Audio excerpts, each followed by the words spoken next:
அரசியல் அணுகுமுறைகள், வேறுபாடுகள் இவற்றையெல்லாம் கடந்து காவிரி உரிமைக்காக இந்த அவையில் இருக்கக்கூடிய நாம் எல்லோரும் ஒரே அணியிலே இருக்கின்றோம் என்ற உணர்வை வெளிப்படுத்தக்கூடிய கடமை இப்போது இருக்கிறது. அதன் அடிப்படையில் நாம் எல்லோரும் ஓரணியிலே இந்த விவகாரத்திலே சிந்திக்க கடமைப்பட்டிருக்கின்றோம். இந்த உலகம் என்பது 71% நீராலும் 29% நிலத்தாலும் சூழப்பட்டிருக்கிறது. ஆனால் உலகம் எங்கும் தண்ணீருக்கான போராட்டங்கள் கடந்த அரை நூற்றாண்டு காலமாக வலுப்பெற்று வருவதை நாம் பார்க்கின்றோம்.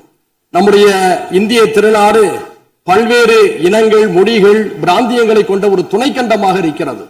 இந்த நாட்டிலே நதிநீர் பிரச்சனைகள் எழுகின்ற பொழுதெல்லாம் ஒன்றிய அரசு தலையிட்டு நீதமான முறையிலே தீர்ப்பை வழங்க வேண்டும் என்று நாட்டு மக்கள் எதிர்பார்க்கிறார்கள்.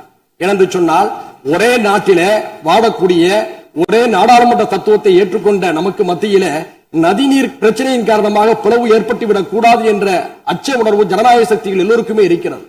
உலகம் முழுக்க பல்வேறு நாடுகளை கடந்து ஒரே நதி பயணிப்பதை பார்க்கின்றோம். உதாரணத்திற்கு வட ஆப்பிரிக்காவை செழுமைப்படுத்திக் கொண்டிருக்கக்கூடிய நைல் நதி எடுத்துக்கொண்டால் 11 நாடுகளை கடந்து செல்கிறது. எகிப்து, சூடான், உகாண்டா, எதியோப்பியா உள்ளிட்ட நாடுகள் பயன்பெறுகின்றன.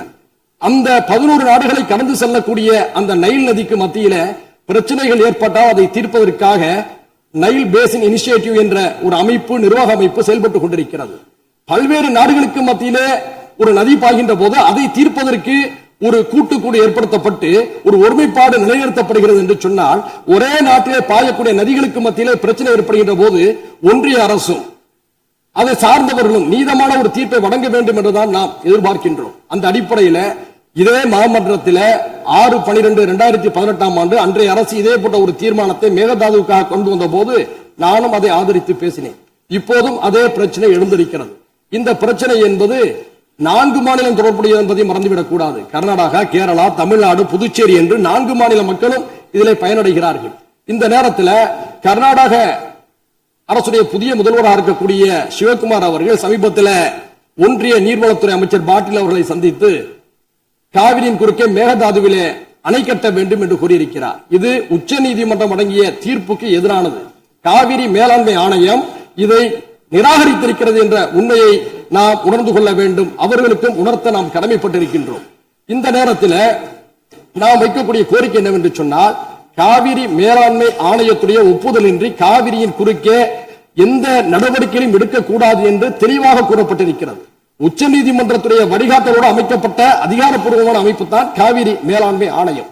அதற்கு எதிராக கர்நாடக அரசு செயல்படுகின்ற பொழுது தமிழ்நாடு அரசின் சார்பிலே உச்ச நீதிமன்ற அவமதிப்பு வழக்கை நாம் தொடுக்க கடமைப்பட்டிருக்கிறோம் என்பதையும் இந்த நேரத்தில் சுட்டிக்காட்டுகிறேன். அது மட்டுமல்ல, காவிரியுடைய உரிமையை நாம் பேசுகின்ற பொழுது ஒரு மாற்று திட்டத்தை முன்வைக்கின்றோம். மேகதாது என்பது கிருஷ்ணராஜசாகர் அணையிலிருந்து 1000 அடி பள்ளத்தில் இருக்கிறது. அங்கே மேகதாதுவில் அணை கட்டினால் கர்நாடகத்துறை விவசாயமும் பாதிக்கும் என்று கர்நாடக விவசாயிகள் கூறியிருக்கிறார்கள். கர்நாடக விவசாயிகள் மட்டுமல்ல, அது அடர்ந்த வனப்பகுதி என்ற காரணத்தினால சுற்றுச்சூழல் ஆர்வலர்களும் எதிர்த்திருக்கிறார்கள். இந்த நிலையில் நாம் மாற்று யோசனையாக என்ன சொல்கிறோம் என்று சொன்னால், ஐயா காமராஜர் அவர்கள் முதல்வராக இருந்த போது கிருஷ்ணகிரி மாவட்டத்தில் இருக்கக்கூடிய ராசிமணல் அருகே ஒரு அணையை கட்டலாம் என்று அடிக்கல் நட்டினார். அதற்கான ஆதாரம் இப்போதும் ஒகேனக்கலில் இருக்கக்கூடிய தமிழ்நாடு மின்சார வாரிய அலுவலக கட்டிடத்திலே இருக்கிறது. அங்கே அணை கட்டுகின்ற பொழுது 2 மாநில மக்களும் சர்ச்சையின்றி அந்த நீரை பகிர்ந்து கொள்ளலாம். ஏனென்று சொன்னால், அந்த இடதுபுறம் தமிழ்நாட்டில் இருக்கிறது, அந்த அணையுடைய வலதுபுறம் கர்நாடகாவில் இருக்கிறது. 2 மாநில விவசாயிகளும் அவரவர் விருப்பத்துக்கேற்ப நீரை பகிர்ந்து கொள்ளக்கூடிய ஒரு வாய்ப்பை அன்றைய தினம் உணர்ந்த காரணத்தினால் தான் ஐயா காமராஜர் அவர்கள் அதுக்கான அடிக்கலை நட்டினார். நாம் கர்நாடகாவுக்கு சொல்ல விரும்புவது, மேகதாதுவில் நீங்க அணை கட்டுகின்ற போது கர்நாடக விவசாயிகளும் பாதிக்கப்படுகிறார்கள், தமிழ்நாட்டு விவசாயிகளும் பாதிக்கப்படுகிறார்கள். அதே சமயத்தில் ஐயா காமராஜர் அவருடைய திட்டத்தின்படி ராசி மணலில் அணையை கட்டுகின்ற போது 2 மாநில ஒப்புதலோடு புரிந்துணர்வோடு ஒரு அணையை கட்டுகின்ற பொழுது அந்த நதி நீர் கர்நாடக விவசாயிகளுக்கு மட்டுமல்ல, பெங்களூரில் இருக்கக்கூடிய மக்களுடைய குடிநீரையும் தீர்க்கும்.